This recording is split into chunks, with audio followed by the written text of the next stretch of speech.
this graph you already saw for a few times. So how it works? So when there is no object on the charger, we are only executing the analog pings infinitely. And once the object, any object, nevertheless, if it's receiver or foreign object, and when the analog ping is triggered, we are entering the object scan state. And in this object scan, we are executing the Q factor for each coil, and also our new approach of our NXP low power receiver detection. And these algorithms can tell us if it's FO or receiver.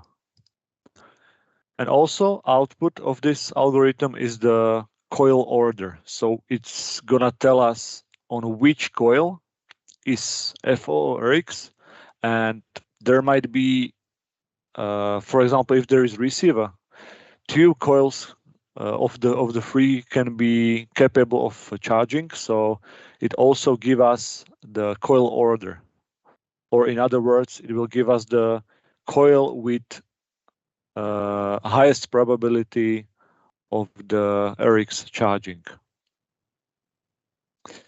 Regarding the timing, so currently it took at the moment at this version, it took 30 milliseconds for each coil, and there is required silence or discharge window of 50 milliseconds.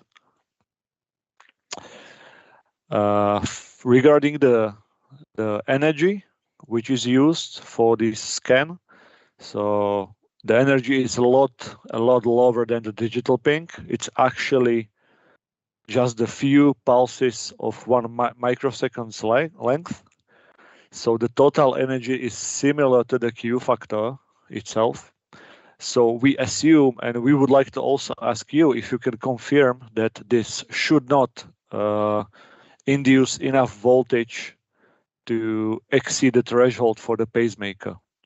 Because previously you shared some spec where there is observed the induced voltage on some pacemaker simulator antenna.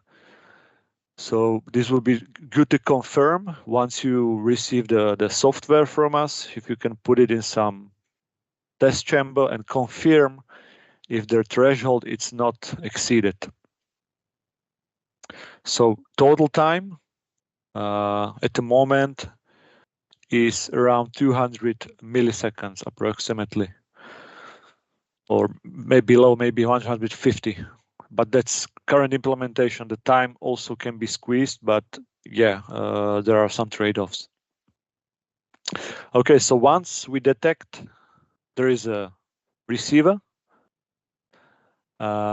we also get information about the call order, and we are proceeding to the digital ping. Here, in this case, receiver didn't respond, or we didn't get the ASK on the second coil. Even the algorithm tells us there is a receiver, but we are not able to get ASK. It's just an example.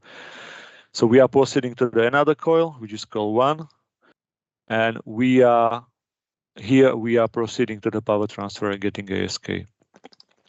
So this algorithm or this approach shouldn't execute digital ping to any foreign object and only to receiver.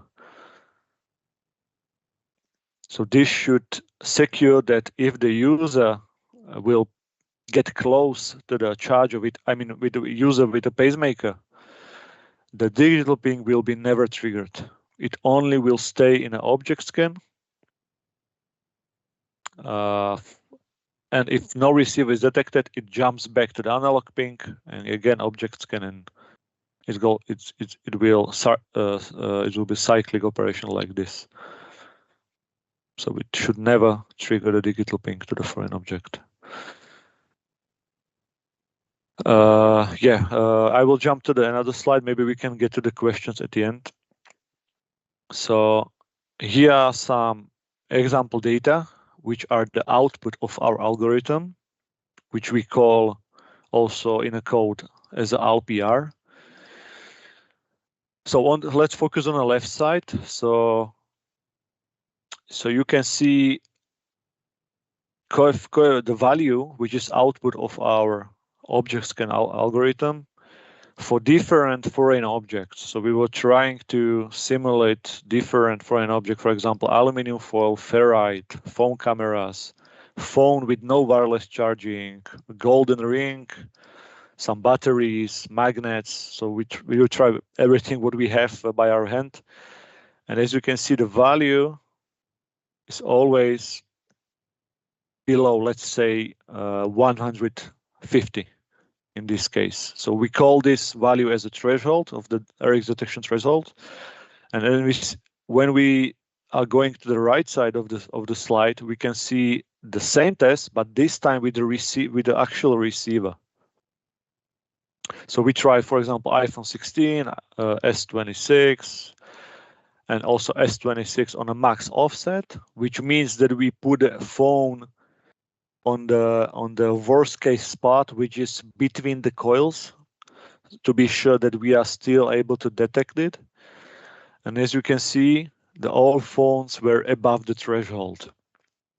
So in total, we verified with 35 different phones, but it would be best if we can cooperate and also test with other receivers, because, for example, there are receivers which are smaller than the phones, like headphones or key fobs or whatever devices.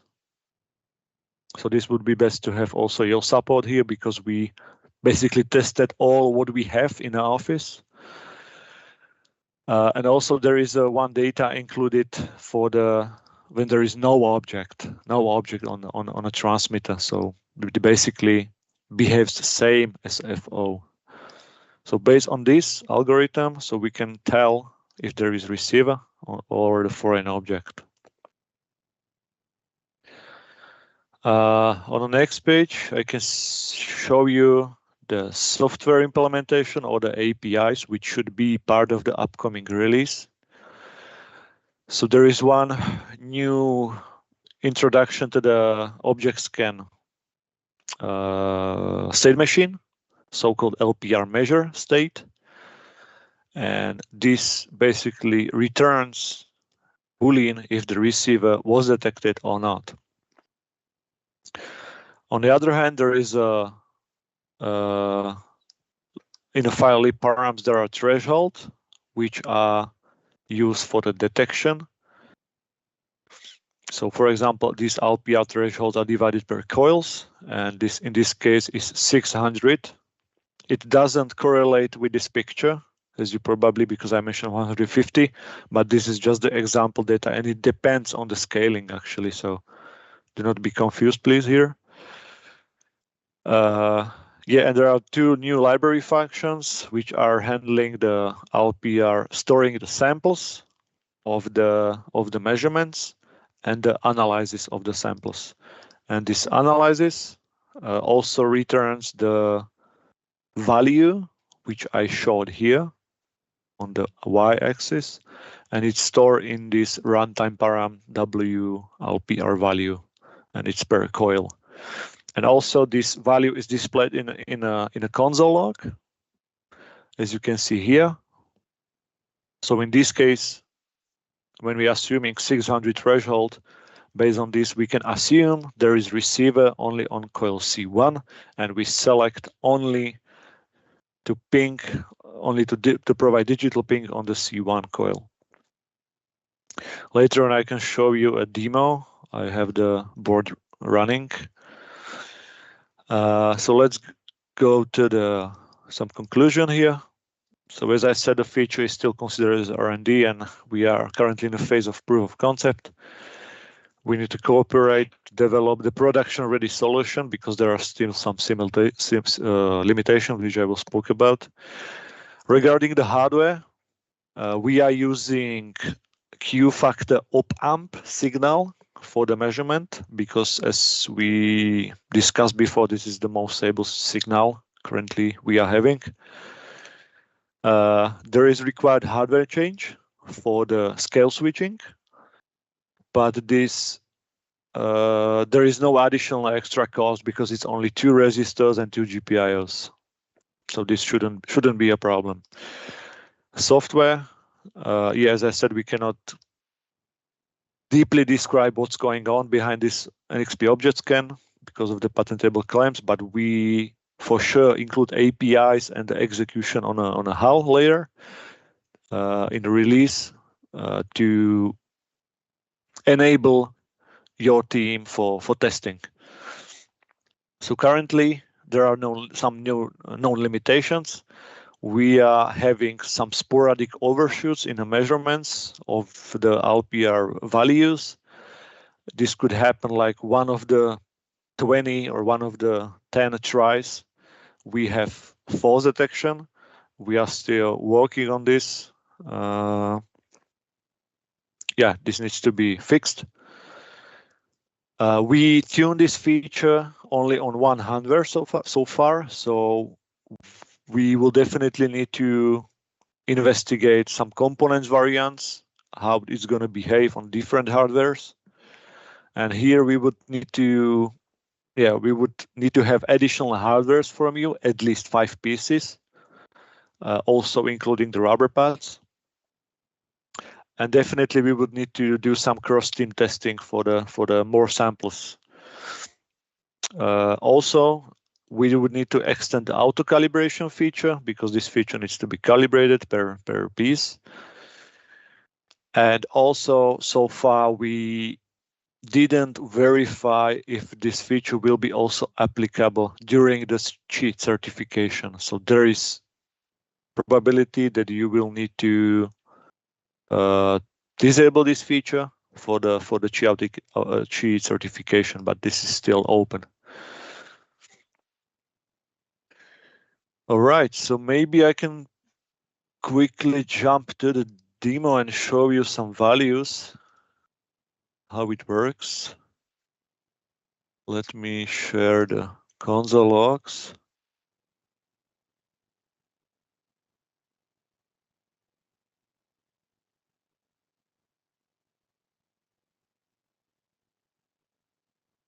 One second.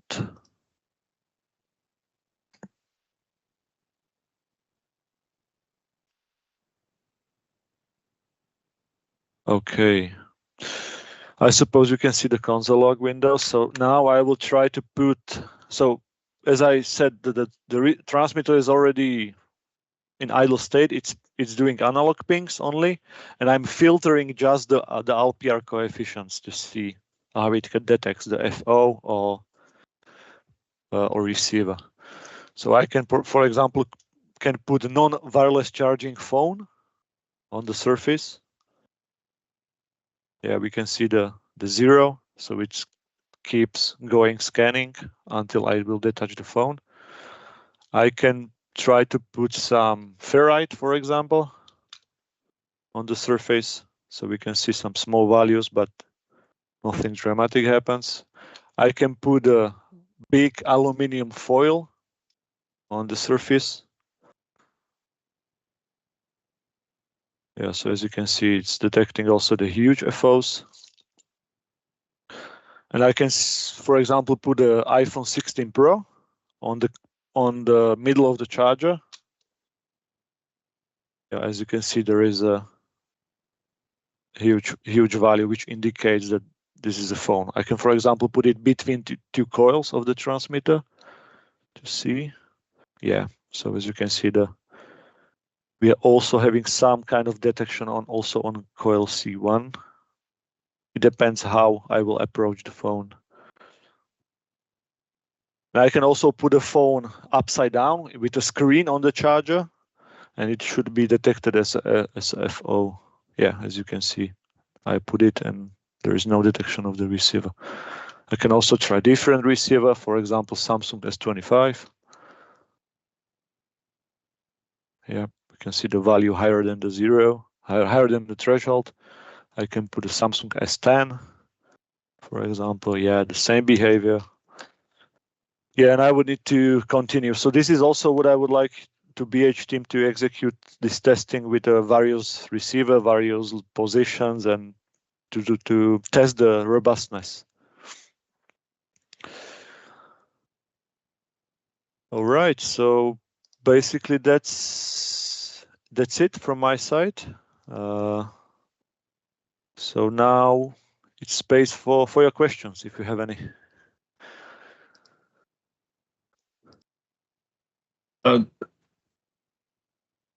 The rubber pad means around the pop, right? Yes, it's the top rubber, top interface surface. Yeah. Okay. Okay, and that sample I will check it. And I have one more question. Did you consider the thick, the phone case? Yes, for example, for Samsung S25, which I was putting on, it was with case. Okay. Okay, I will check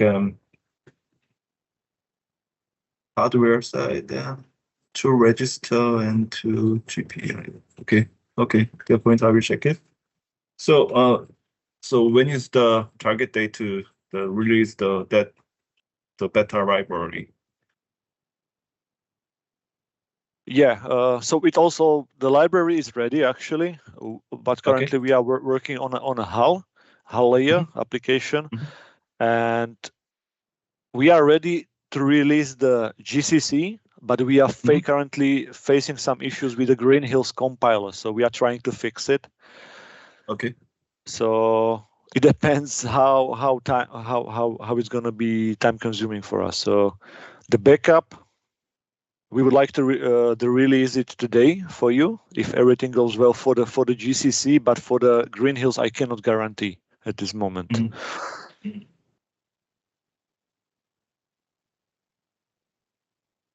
Okay. Okay, and our target schedule for the demonstration with the customer is middle of June. Mid of June. Okay, so in 2 weeks basically. Yes, and the actual date is just give me a second. 20th of the June. 20th of June. Okay. Yeah. So I think if we need to discuss directly to customer and your side, I can make some short discussion meeting. Yes, we can do that, no problem. Yeah, so that's why we are trying to give you the release as soon as possible, because we would like to also see some test data from you, and especially as I said, we tune it on the single hardware, so we are quite not sure what's going to happen on the second hardware. So yeah. Okay. So we can schedule. Sorry, go ahead. You first. After you. Yeah. So once you have the software and you will do the hardware modifications manually, we will share the schematic, which pins and what values of the resistor. We can schedule a short session and see how it works, and debug together. Okay. Okay. Please share this document. Okay. And is it okay? Can you live for some time with the GCC compiler? Is it okay for you, or you strictly need the Green Hills for debugging? Just 1 second.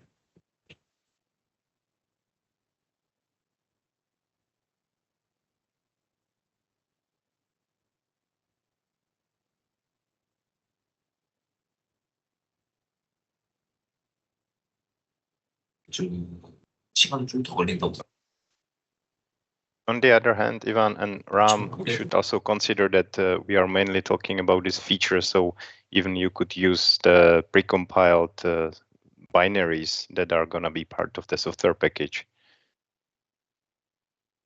That's an option, Michael, but we would need to modify the threshold according to the boards, because we still do not have how it's going to behave. I see. Yeah. Okay.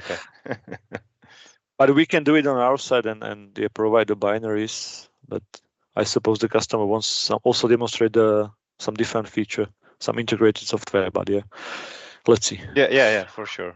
But I mean, in the parallel, if we just test and focus on this feature during next week, but okay. Yeah.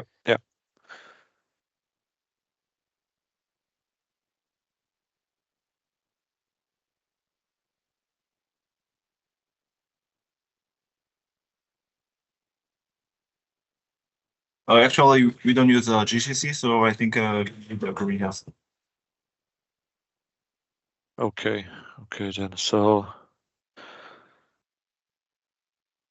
yeah, cannot guarantee the timing, but as a backup, we can use the Michael proposal. So we can provide you with the binaries just for testing. Okay. Proceed like that. Okay then. Nevertheless, we can share the hardware changes, and you can prepare in the meantime the hardwares. So yes, okay. I will check it. Okay.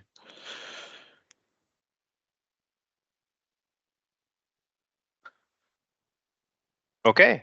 Thank you very much, Ivan, for introduction. Is there any other question, topic you would like to discuss? Any concern? No. I don't have any question. Hassan, do you have any questions?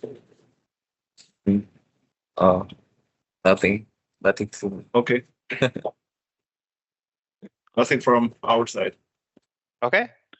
Okay, maybe Yeah, one more reminder from my side. There is one crucial how to say it, assumption that also if you can please the test for the pacemaker voltage, because we are just assuming it's not triggering anything. So please double check it once you have the software in the hands.